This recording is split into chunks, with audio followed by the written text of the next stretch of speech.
You bloody rascal, என்ன தைரியம் இருந்தா என் வீட்டுக்குள்ளேயே வருவேன்? நான் ரொம்ப பொல்லாத போலீஸ் ஆபீசர், உன்னை சுட்டு பொசுக்கிடுவேன். அதால முதல் டைலாக். அது தெரிஞ்சுதான் வான் துப்பாக்கி எடுத்துட்டு வந்திருக்க. எப்படி கேவலம் ஒரு பேட்டர் ரவுடி நீ என்ன மாதிரி ஒரு எஸ்பி வீட்டுக்குள்ள பூந்து ஏன் துப்பாக்கியை எடுத்து என்னையே மிரட்டுறியா? அதான் உன் ரெண்டாவது டைலாக். யோ, யார் யார மிரட்டணுங்கிற விவசாய இல்லாம போச்சுப்பா. அதான் நம்ம ட்ரெண்ட். என்ன பாக்குற? சுட தெரியாதுன்னு பாக்குறியா? பொட்டுன்னு போட்டுருவேன். நான் வரேன். அண்ணாச்சி சோப் நுரையில தான் குளிப்பாரு. இப்ப வாயில நுர வருது பாரு. என்னடா கம்முனுக்குற? இது பாரு, நமக்கு இந்த ஊம படம் எல்லாம் பிடிக்காது. ஆட்டம் பாட்டம், முக்கியமா இந்த ஃபைட் இல்ல, அதெல்லாம் தேவை. என்னன்ற டைலாக் எங்க கேட்ட மாதிரி இருக்கா? அதான் கதற கதற கெடுத்தியடா எங்க அம்மாவை. மேரிய, அந்த மேரியோட மகன் தானா?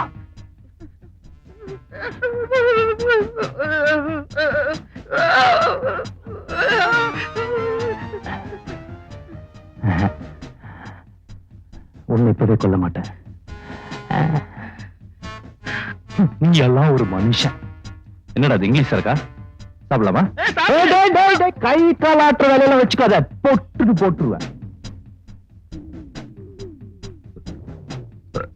நல்லாதான் இருக்கு.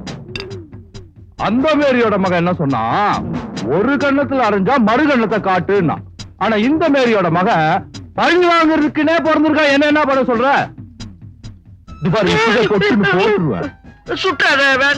என்ன பண்றது? நம்ம கதை மாமூல் ஆயிடுமே. நம்ம ஸ்டோரிய வேற இல்ல. இப்ப நான் போறேன், ஆனா குபின்னு வருவேன். அதுக்குள்ள அவன் போலீஸ் கும்பல வச்சு தப்பிச்சுடலான்னு பாக்குறியா? அதுதான் நடக்காதுப்பா. நீ நாலா பக்கமும் 24 மணி நேரம் எப்படா சாவு வரும்னு புலம்பிக்கினா இருப்பியா? அப்ப குபீர்னு வருவேன், பொட்டுன்னு போட்டு போயினே இருப்பேன். என்னன்ற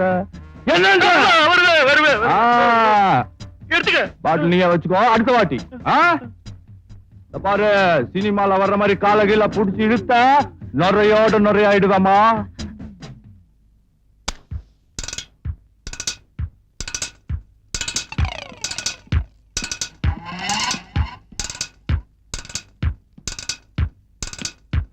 யாரது? அப்பா, அப்பா, அப்பா, அப்பா.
ஹலோ, எஸ்பி வீடா?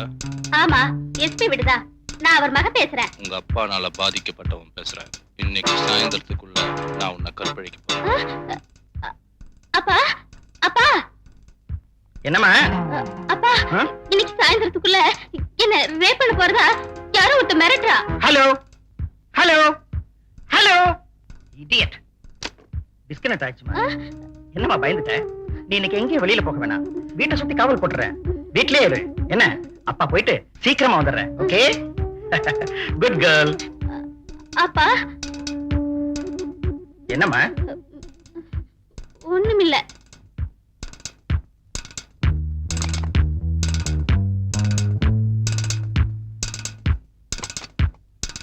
அம்மா, இந்த ரிவால்வரை வச்சுக்க. அப்பா வரத்துக்குள்ள சந்தேகப்படும்படியா ஏதாவது சத்தம் வந்துச்சுன்னா தயங்காம ஷூட் பண்ணிடு. மத்தத நான் பாத்துக்கிறேன். ஓகே? Don't worry.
போட்டோ விட தேவி அவங்க அப்பா போட்டோவை பேப்பர்ல போட்டு கண்டுபிடிச்சு குத்துறவங்களா தக்க சம்மானம் அடிக்க போனா கட்சிட்டு போகுது. அதான் அந்த போட்டோ எங்க இருக்குன்னு தேவி அவங்க அப்பா கிட்ட கலட்டி அடிப்பேன். உங்களால ஒரு இன்ஸ்பெக்டருக்கே கேளாம போச்சு. ஸ்டேஷன்ல போட்டு அடிச்சு கல்ட்டா குத்துறாங்க. பேசுறாங்க ஞாபகப்படுத்தாத. என் கூட வாங்க, ஒரு நல்ல ஐடியா சொல்றேன். எல்லாரும் வாங்கடா, போங்கடா. அண்ணா ஆத்திரமா இருக்காரு. வரேன். தேவியோட அம்மா போட்டோ கிடைச்சாலாவது விளம்பரம் கொடுத்து பலன் கிடைக்குதான்னு பார்க்கலாம். அம்மா போட்டோவா? எங்கிட்ட இருக்கு.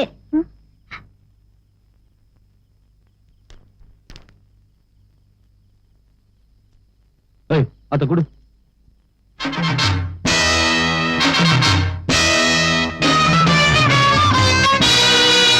இந்த வரிசையில் தற்போது புதிதாக வந்திருக்கும் மிகப்பெரிய கடத்தல்காரர் திவாகர். 10 வருடங்களுக்கு முன்னால் பஸ் ஸ்டாப்பில் பத்திரிகை கடை வச்சிருந்த திவாகர் எப்படி பல கோடிகளுக்கு அதிபதியானார்? வக்கீலுக்கு படித்த பல பேர் வருமானம் இல்லாமல் வாடுகின்றனர். பொருளாதாரத்தில் டாக்டர் பட்டம் வாங்கிய வாலிபர்கள் சிலர் வாழ வழி தெரியாமல். ஆனால் ஒன்றுமே படிக்காத இந்த திவாகர் நாட்டின் முக்கிய புள்ளிகளில் ஒருவராகிவிட்டார். இப்படி குறுக்கு வழியில் கோடீஸ்வரர்கள் உருவாகுவதை அரசாங்கம் அனுமதிக்குமேயானால் வறுமையின் எல்லையில் வாழ்க்கையின் நெறிமுறைகள் தவறாது வாழ்ந்து வரும் கோடிக்கணக்கான ஏழை மக்களின் மனநிலை பாதிக்கப்படும். இதனால் இந்த புண்ணிய பூமி பாவ பூமியாகிவிடும். ஆகவே திவாகர் போன்றவர்கள் திவாலாக்கப்பட வேண்டியவர்கள், தெருவிலே போலீசாரால் இழுத்து போகப்பட வேண்டியவர்கள். இதெல்லாம் எழுதுவது யாரா? எடிட்டர் சார் தாங்க. கையில பேனா இருந்தா கண்டது எழுதிட வேண்டியதா? கையில காசு இருந்தா இப்படி அடுத்தவங்க பிரசிபிள் வந்து எதை வேணாலும் கேக்குறதா? லுக், பொய்ய விக்கிற நீங்க பொல்லாப்பை தேடிக்க கூடாது. எழுத துணிஞ்சதுக்கு அப்புறம் எதுக்குமே பயப்படக்கூடாது. நான் நினைச்ச இந்த பிரஸை இப்பவே எடுத்து மூட வைக்க முடியும். உங்க பேர் ஒண்ணும் கடவுள் இல்ல. அப்படி இருந்திருந்தா இந்நேரம் உங்களுக்கு தேங்காய் உடைச்சு கற்பூரம் காட்டி இருப்பேன். இத பாருடே, நாளைக்கு இதே பத்திரிகையில் என்ன பத்தி மறுப்பு செய்து வந்தாகணும். இல்ல வராதுடா, போட வெளியே.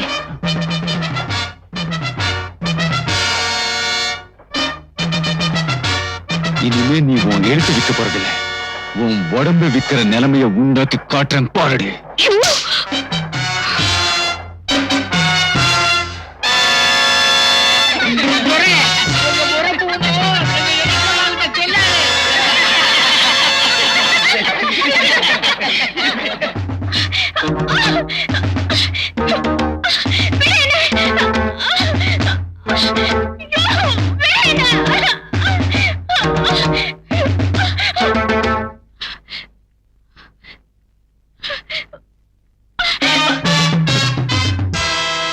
என்ன அவசரம் இருக்கிறோம்?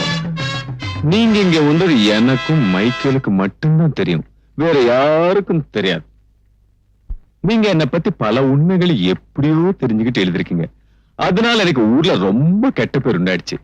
ஏன்னா நாட்டுல உங்க எழுத்துக்கு அவ்வளவு மரியாதை இருக்குல்ல. இது வரைக்கும் நான் செஞ்சதெல்லாம் எழுதிட்டேன்ல, இப்போ நான் செய்ய போறதையும் மறக்காம நாளைக்கு ஃப்ரண்ட் பேஜ்ல எழுதுது. என்ன, என்னை கை நீட்டி அடிச்ச உன்னை இனிமே எந்த ஆம்பளையும் தொடக்கூடாதா? இந்த நிகழ்ச்சியை நினைச்சு நினைச்சு நீ காலம் பூரா அழுதுகிட்டே இருக்கணும்.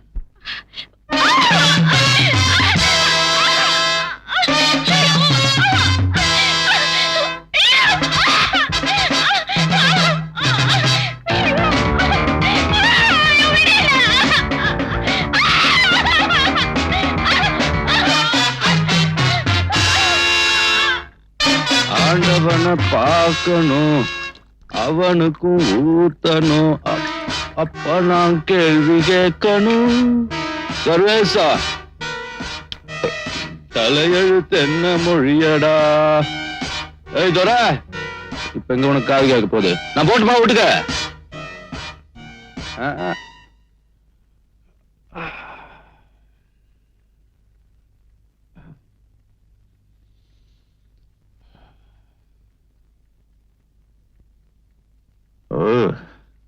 அம்மா இன்னும் போகலையா?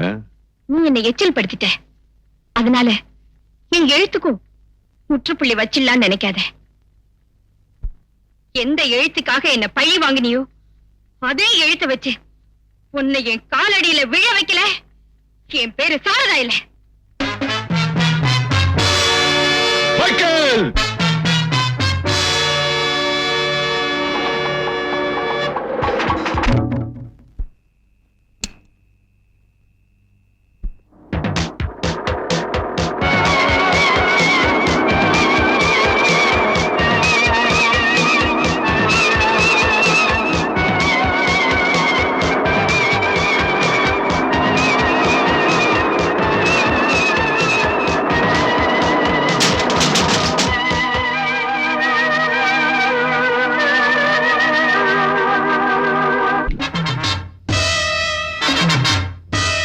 ஏய் மிஸ்ஸி, இது உங்க அம்மாவா? ஆமா மாமா, பேர் என்ன? சாரதா. இப்போ உங்க தாத்தா எங்க இருக்காரு? அம்மாவோட பைத்தியக்கார ஆஸ்பத்திரியில இருக்காங்க. அம்லு, நம்ம பசங்களை விட்டு உங்க தாத்தா எங்க இருந்தாலும் பிடிச்சிட்டு வர சொல்லு. போ. சரி. அந்த ஆட்டோ ஆக்சிடென்ட்ல தான் என் மக பைத்தியம் ஆயிட்டான்னு போலீஸ் டாக்டர் சொன்னாங்க. அதுக்கப்புறம் 3 மாசம் கழிச்சுதான் அவ கர்ப்பமாயிருக்கிறது எங்களுக்கு தெரிஞ்சது. ஆனா அதுக்கு யாரு காரணங்கிறது தான் இது வரைக்கும் எங்களால கண்டுபிடிக்க முடியல.